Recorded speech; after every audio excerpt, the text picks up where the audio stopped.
Troublesome Engines Part 4 Percy Runs Away.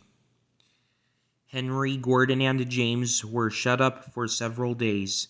At last, the fat controller opened the shed.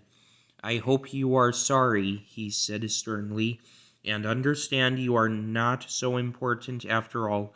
Thomas, Edward, and Percy have worked the line very nicely. They need a change, and I will let you out if you promise to be good." "Yes, sir," said the three engines, "we will." "That's right, but please remember that this no-shunting nonsense must stop." He told Edward, Thomas, and Percy that they could go and play on the branch line for a few days. They ran off happily and found Annie and Clarabelle at the junction. The two coaches were so pleased to see Thomas again, and he took them for a run at once. Edward and Percy played with trucks. "Stop, stop, stop!" screamed the trucks as they were pushed into their proper sidings. But the two engines laughed and went on shunting till the trucks were tidily arranged. Next, Edward took some empty trucks to the quarry, and Percy was left alone.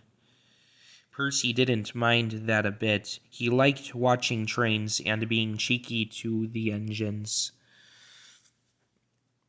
"Hurry, hurry, hurry," he would call to them. Gordon, Henry, and James got very cross.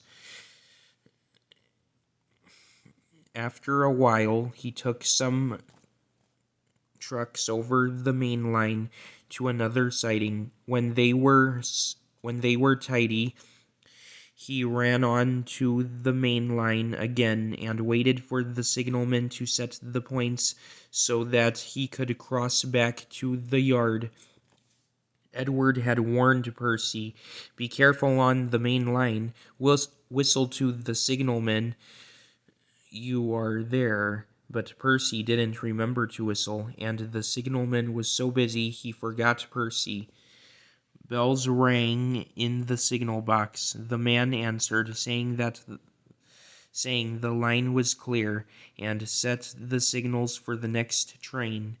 Percy waited and waited. The points were still against him. He looked along the main line. "Peep, peep," he whistled in horror, for rushing straight towards him was Gordon with the express. "Poop, poop, poop, poop, poop," whistled Gordon. His driver shut off steam and applied the brakes. Percy's driver turned on full steam. "Back, Percy, back," he urged, but Percy's wheels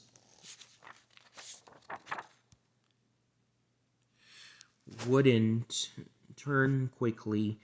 Gordon was coming so fast that it seemed he couldn't stop.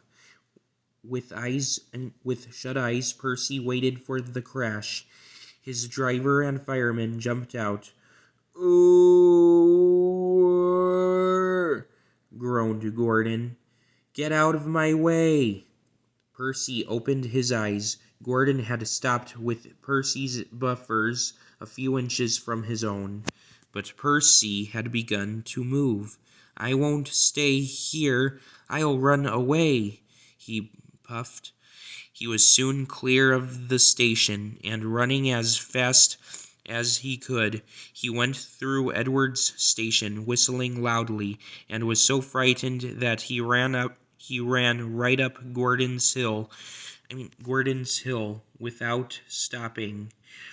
He was tired then and wanted to stop, but he couldn't. He had no driver to shut off steam and to apply the brakes. I shall have to run till my wheels wear out," he thought sadly. Oh dear, I want to stop, he puffed in a tired sort of way. He passed another signal box. "I know just what you want, little Percy," called the man kindly. He set the points, and Percy puffed wearily onto a nice empty siding, ending in a big bank of earth. Percy was too tired now to care where he went. "I want to stop. I want to stop. I have stopped," he puffed thankfully. I have stopped," he puffed thankfully, as his bunker buried itself in the bank. "Never mind, Percy," said the workmen, as they dug him out. "You shall have a drink and some coal, and then you'll feel better." Presently Gordon arrived. "Well done, Percy. You started so quickly that you stopped a nasty accident." "I'm sorry. I'm sorry I was cheeky," said Percy. "You were clever to stop." Percy now works in the yard and finds coaches for the trains. He is still cheeky because he is that sort of engine, but he is always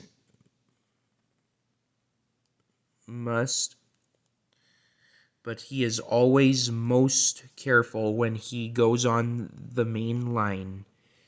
The end.